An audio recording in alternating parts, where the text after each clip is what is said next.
just want to look at your face with the stars in the night.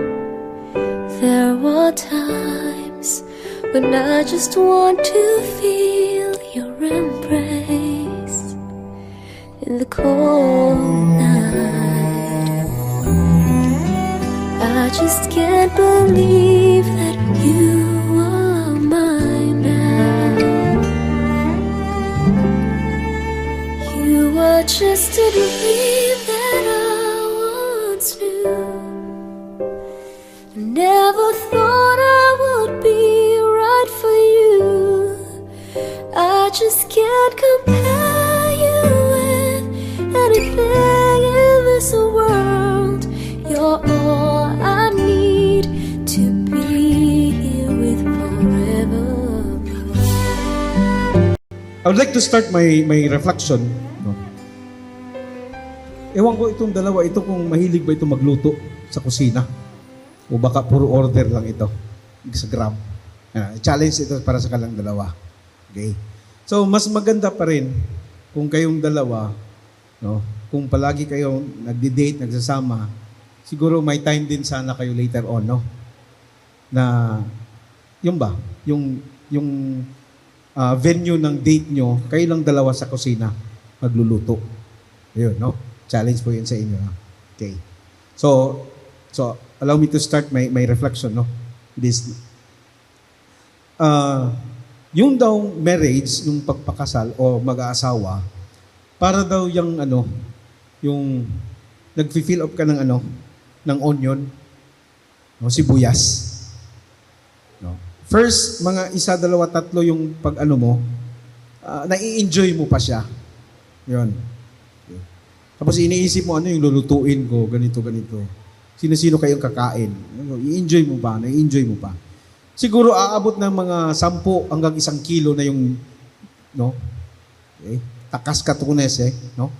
Imo siyang panitan ang sibuyas, ang sibulyon, no? Okay. Maabot na 1 kilo. Dahan-dahan may mararamdaman ka na ibang pakiramdam. Wala naman sino nag-aaway sa'yo. Wala ka namang inisip na problema o ano pa yan. Pero kahit wala nga, kahit masaya ka, pero later on manonotice mo, bigla ka na lang manonotice mo, may tumutulo na luha sa mga mata mo. Di ba? Okay. So, yun. No? The more na-enjoy mo yung mag-fill up ng onion, the more tutulo yung luha sa mga mata mo. Okay. Married life, parang ganun din daw. Kasi wala man ako asawa. Kayo mismo nakakaalam niyan, no? Yung mga married couple, yung may mga partner dyan, no? Sa siguro first year, sa anniversary, second, third, fourth, fifth, habang tumatagal yung panahon, no? Manonotice mo siya, may mga panahon talaga, kahit walang problema, walang nangyayari, okay lang yung buhay, smooth lang talaga, smooth sailing, pero may mga time, nanonotice mo, bigla lang may tumutulo na luha sa mga mata mo. Yun. Okay. Maraming rason. Possible, tears of joy, yung sinasabi nila. Pero, according to psychology, may mga panahon daw talaga nangyayari ito. No? Bakit kaya? Yun yung sabi nila na, yung experience natin, yung parang nagbe-burn out. Siguro ito, mag-asawa, na-notice nyo yan? Walang problema. Smooth lang takbo ng buhay. Pero may panahon, ikaw lang nag-iisa. Naglilinis ka ba? May ginagawa ka ng something? Naglalaba ka ba? Nagluluto? Walang nag-aaway sa'yo. Okay lang. Pero may mga time, bigla ka lang magpo-post. Tapos, paminsan-minsan, nakasmile ka. Para kang luka-luka. Na-notice nyo yan? Then later on, bigla na lang something na, bigla lang tumutulo sa luha mo. Posible may na-remember ka yung kasiyahan sa family o kayong mag-asawa. Pero kadalasan daw, bigla lang ito, tumutulo yung luha sa mga mata mo na walang rason. Ibig sabihin, yung mga previous na experience mo, no, pain of separation. What I mean na may isa sa pamilya nyo nawala o namatay. Yun. So, yun. Or may mga time na siguro nag-away kayong dalawa, no? Tapos, siyempre, may mga time man talaga kasi palagi na lang ganito, parang wala lang, pinapabayaan na lang. Tapos, dumarating lang yung panahon, okay na kayong dalawa, yun. So, dahil sa panahon, tambak ito, no? Tantambak lang nandyan lang siya. So, later on, dahil para bang sa sasakyan pa yan, sunog na yung oil niya, kailangan na siyang palitan. Yun. Dahil doon, yun na i-experience mo, bigla ka na lang umiiyak. Okay. Tumutulo yung luha sa mga mata mo. Okay. So, kailangan na siya mag-change oil. Kailangan na siya mag-change. Hindi mag-change ng asawa, ha? Or husband, ha? No. Anong dapat i-change doon? Kung ma-remember mo, may pagkukulang ka doon, yung dapat mo i-change. Yun. Kung ma-remember mo na ikaw yung cause ng away, dapat mo yung i-change. Paano? Yun, kahit na ilang taon na yung dumating, kung na-remember mo siya, pag magkita kayong dalawa o pag during sa gabi, before kayo matulog, pwede mo naman sabihin. O depende kung anong tawagan nyo. Honey buns, cupcake, fruit salad, bahala na kayo. Sabihin mo na, sorry ha, may remember kasi ako na last time, parang nasaktan kita. May na-utter ako na word na masakit siya. Ngayon ko lang na-remember, na-realize. Sorry ha. Sorry talaga. Nagawa ko yun because I love you. Yun ba? Kasi pag pinabayaan mo lang, no? Deha lang to kunese, imo lang na siya pasagdan, no? Taagrabase. No? Musamot siya ba? No? Lalala siya. So, whether consciously or unconsciously, kahit konting ano lang, natitrigger siya. Ito, concrete example. Di ba? Nanonotice nyo, may mga bata, no? Di ba? Nanonotice nyo mag-asawa, yung husband nagluto. Pinabili yung anak ng toyo. Sauce, no? Soy sauce, no? Bumalik yung anak, dala-dala niya, hindi soy sauce or hindi toyo. Dala niya suka. Suka dala niya. So, magagalit yung tatay. So, while nagagalit yung tatay, pinapagalitan yung anak, ang bumibili ngayon sa away, yung nanay. Kasi protektahan niya yung anak niya. Ay, pabayaan mo na, pwede mapabili ganito. So, yun na. Later na, ang ending ngayon, sila ng dalawa nag-aaway. Sila na nag-aaway, no? Sila na ngayon, no? Okay. Pagkatapos niyan, kalagitnaan ng away nila, doon mo na maririnig. Hindi, ganun ka talaga. Nung una pa, boyfriend at saka girlfriend pa tayo. O yun na. Hindi, ikaw talaga ganito. Okay, di ba? Now, you ask them, ilang taon na kayo nagsasama? Meron 10 years, meron 20, meron 30. Imagine, just try to imagine, 30 years ago na dumaan yun, ngayon, yung pa rin yung kwento niyong dalawa. Toyo at saka suka lang. Bakit umabot doon? Yun, ang issue, unforgiveness. No. Hindi na-resolve yung issue yung from the beginning. Kaya nga, konting ano lang galaw, konting ano lang, sa suka at toyo lang, gera na kaagad. Yung kadalasan nangyayari sa mag-asawa. Yun. Dapat nung una pa, sana, in-address na yung problema. No? Pag-usapan. Okay? Hindi lang pabayaan. Later on kasi, puputok talaga ito. So later on, no, we'll wake up one day, no, hindi na si Kristo kasama mo. Si Christina na. O kaya si Christopher.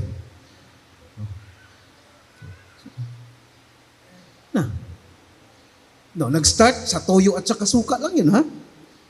Kasi may lamat na. Yung puso niya, sugatan na. Yun. Now, My dear brothers and sisters in Christ, narinig po natin yung gospel ngayon. The Gospel of St. Matthew chapter 19 verse 3 to 6. Paano masasabi natin na good news? Every time we read the Bible, especially the gospel, it's always a good news. Paano natin to masasabi na good news ito? Remember, the gospel says, what God has joined together, no man should put asunder. Jesus spoke to the Pharisees who asked him if it was right for a man to divorce his wife. In response, he emphasizes God's original design for marriage. Original design for marriage. Stressing that from the beginning of creation, God made them male and female, and that the two shall become one flesh. This passage strongly teaches us about the sacredness, yung pagkasagrado ng kasal o mag-asawa. Sacredness and commitment that exists in a marriage relationship. In today's world, where relationships are usually treated casually, and the value in commitment sometimes lost. Wala na siya. Mawala na yung value. Kaya nga, ngayon, ewan ko, parang naaprubahan na yata yung divorce. Nung una pa talaga yung kaso or yung nila gusto maaprubahan na ma-legalize. Yung iba, masaya. Yung iba, especially the church, hindi po talaga masaya. Bakit? Hindi po siya yung solusyon ng problema ng mag-asawa. Hindi po solusyon yun. Ang solusyon po, remain faithful to your partner. Put Christ always as a center sa family life nyo. Yun po yung answer dyan sa problema sa mag-asawa.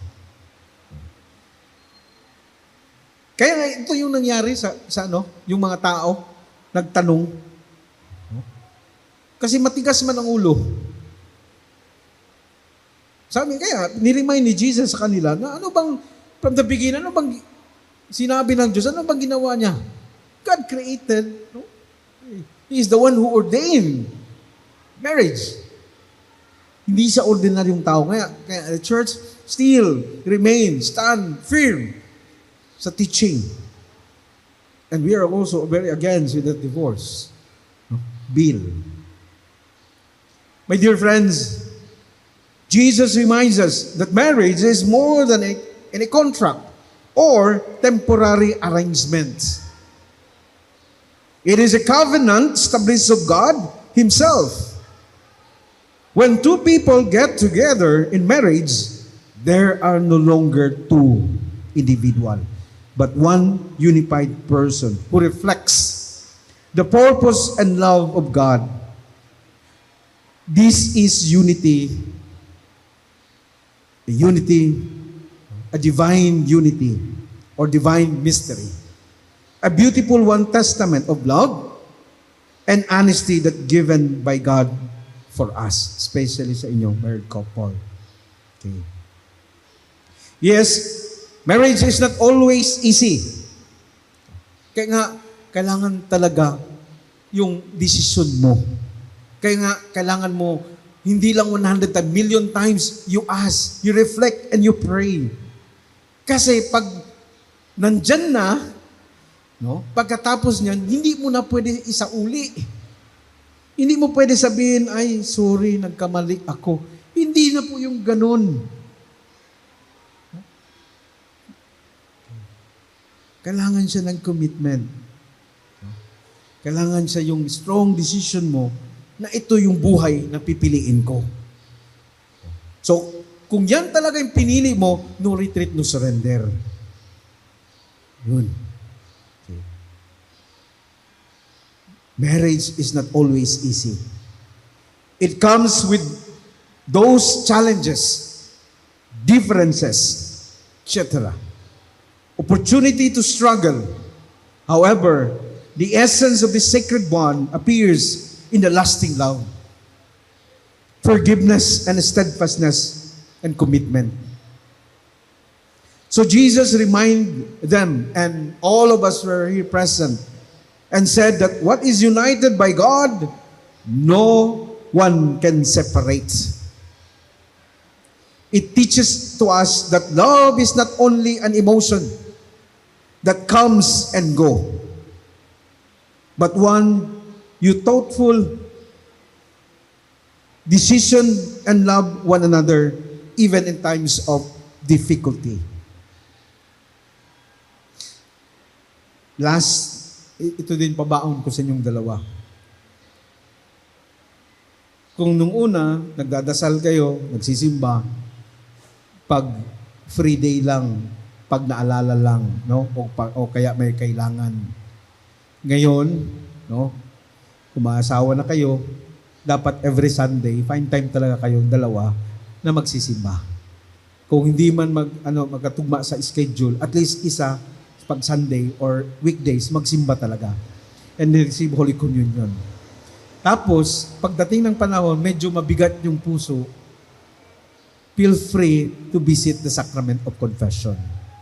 Huwag matakot. It's one way na mag-unload lang. No? And there's always a healing there. Bakit itong dalawang sacrament in-emphasize ko? Kasi importante ito, inseparable itong dalawa. Eucharist and confession.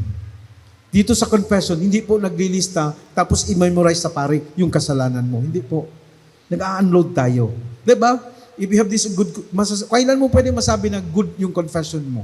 Yung ma-feel mo na something, there is something na para bang tinik na tanggal sa puso mo. Tapos yung bigat na karga mo sa likod, parang gumaan. And then yung pagpasok mo, pagkaupo mo, yung bang malungkot ka na para bang hindi madodrawing yung mukha mo. Pero pag tayo mo, pag alis mo, makita yung smile sa face mo. That is really good confession. And there is always healing there. Okay. Yun. Importante siya. Kasi, trabaho ng demonyo 24/7 is to destroy the human family. Kasi pag nasira ito, may domino effect ito. Madadamay talaga lahat. Okay. So ito yung trabaho niya. No? Ito yung gusto niya. So in order for us to be able to overcome temptation, no, you will always be protected, no, against by the attack of the devil. No? Dapat we have always a time, no, na magdasal. Not only individually, kundi kayong dalawa mag-asawa. May time talaga. Hopefully, in God's grace, God will grant you also, no, mga anak. So, ganun din, turuan nyo. Turuan nyo. No? Dalhin nyo. Pakilalam nyo kay Lord. No? Kasi, maganda yun. No? Pagdating ng panahon, no, kung tatawagin tayo ni Lord, no, sa kabilang buhay, hindi po tayo o kayo magpoproblema. Hindi wala man kayo maiwan ng ilang milyon sa pamilya, pero the faith itself is more than 1 million. Walang binibenta nito kahit sa KCC. Kung meron, sabihin nyo, kung bibili ako ng 2 sako. Wala talaga. Wala. Sure tayo, pag tinuruan natin yung mga bata, pagdating ng panahon, hindi tayo magkakaproblema. Kasi alam natin, may taong palaging magdadasal para sa atin. Yun. Pag iniwanan nyo din po sila, kampante kayo kasi alam natin, may tao silang sasandalan. And that is God. Dahil talagang hindi ito matitinag kahit kanino man o sino man. Okay? So as we celebrate today, as we continue the celebration, we ask the Lord to continue to bless your family. And hopefully in God's grace, through the intercession of our Blessed Mother, Our Lady of Pilar, may our Blessed Mother also continue to pray for you, no, and bring you more closer to Jesus. Amen. Genevieve, you are here to seal your love with an eternal bond before the church.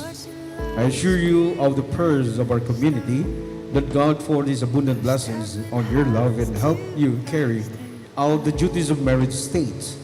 And you, my dear brothers and sisters, may I ask you to help them with your prayers and accept them as a new couple in our Christian community. Genevieve, did you come here of your own free will to bind yourself forever in the love and service of your husband? Yes, Father. Herminio Jr., did you come here of your own free will to bind yourself forever in the love and service of your wife? Yes, Father. Are you both ready to raise as a good Christians the children whom God will give you? Yes, Father. Yes, Father. Exchange of consent?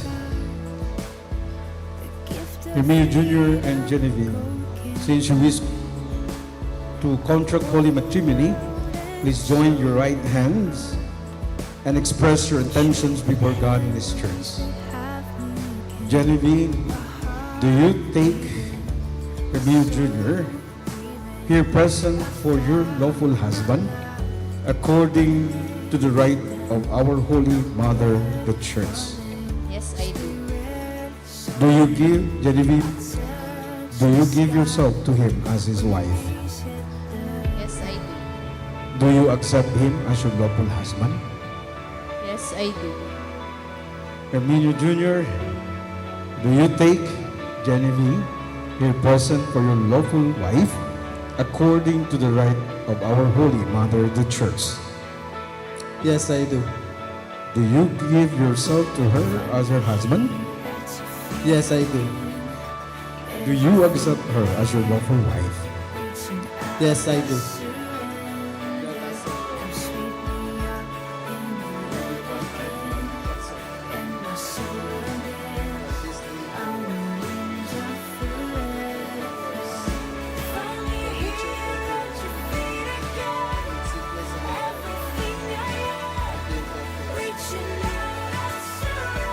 And I, by the authority of the Church, calling you all those present here as witnesses, confirm and bless the bond of marriage which you have contracted. In the name of the Father, the Son, and the Holy Spirit. Amen.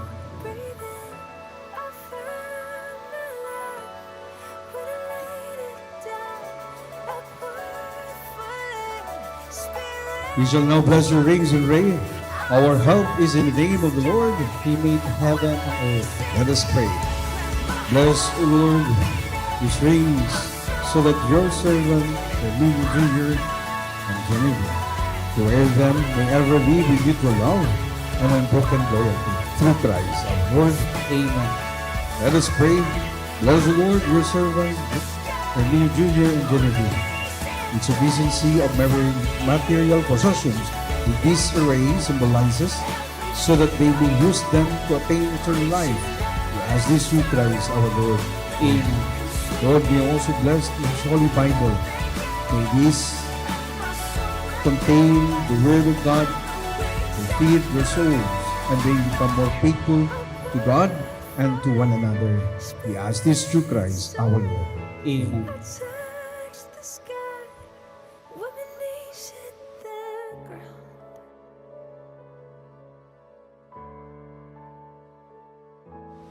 Genevieve, wear this ring as a sign of my love and fidelity. In the name of the Father, and of the Son, and of the Holy Spirit.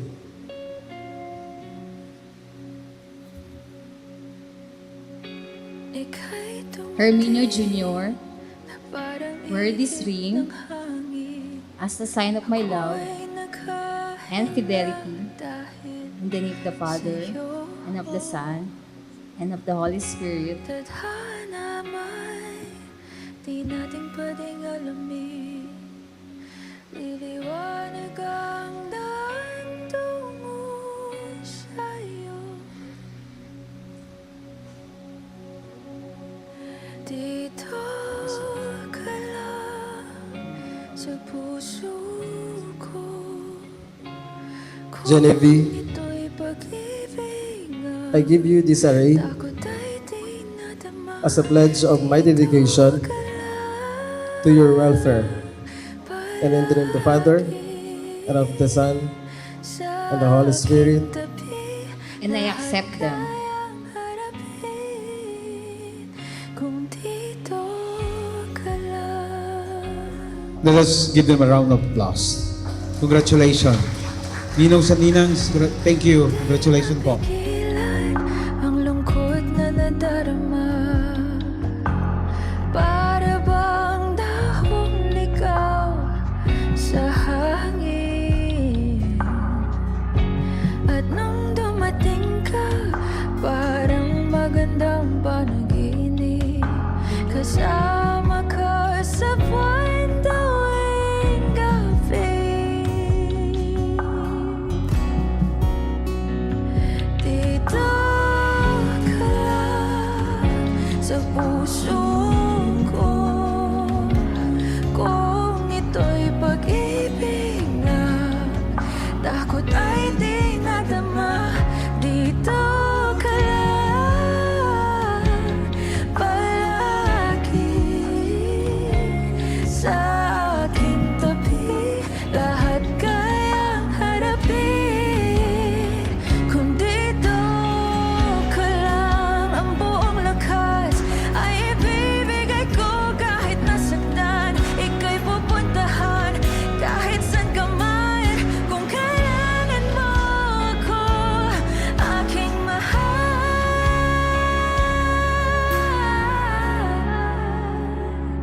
Dito ka lang, kahit puso ko'y pagod at parang di na kaya.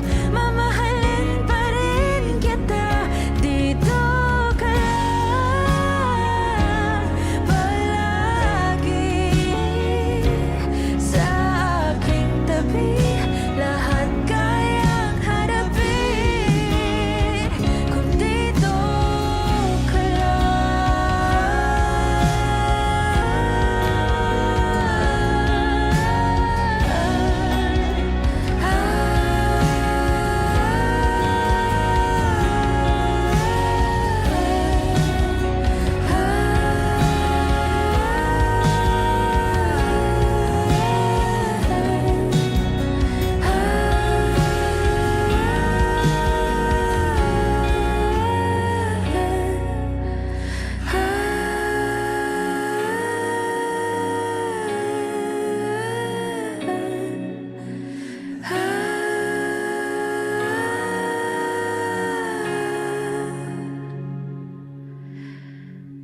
Dito ka lang.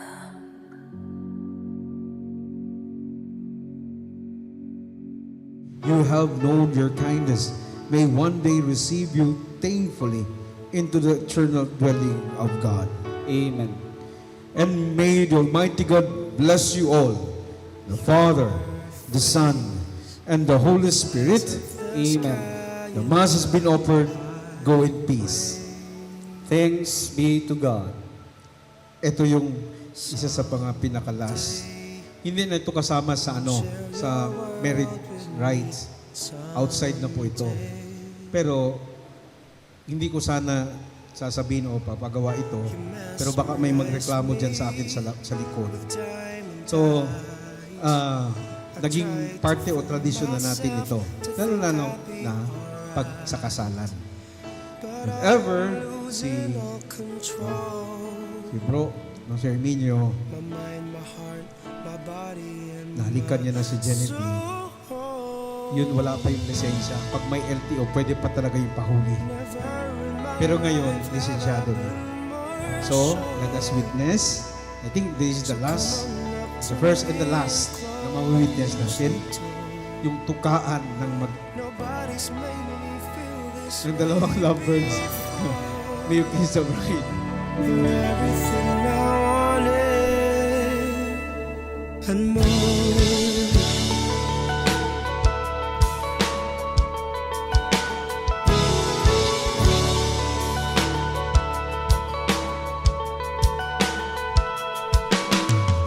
To speak or not to, where to begin. begin. A great dilemma I'm finding myself in. For all I know, you only see me as a friend. Ano? Ano? Ano ba yun? May sipon ako? Ano? Sama pa ito. Hindi. Basahin ko yung box. Ano? Ano ba daya? Hindi ganito. Nawak Ay, na rin. hindi ko ma-promise na na I'll be ano ka ba? Nangyari? I'll be a good husband, a good friend, best friend of course, na a good partner. Kasi siyempre tao, hindi natin alam. And yun, basta pinapangako ko lang na makamalan kita hanggang dulo. Iyak ako. Ayan ka na naman. Ay, ayoko. Sige, sige. Na hindi nga ako naiyak kanina. Ayoko umiyak. Ayun na. Basta, napangako ko na ikaw at ikaw lang talaga. And yun, hindi man ako perfect. Di ba marami kang galit. Kasi, hindi man ako perfecto. And then, ang pangit ko umiyak. Sige, sige. Tsaka, yun, basta pinapangako I'll be good, I'll be, the best version of me. Na siguro na hindi mo pa hindi mong ako. For 10 years, siguro, kasi LDR tayo, so, baka magulat ka sa totoong ugali. Pero hindi, I'm a good person.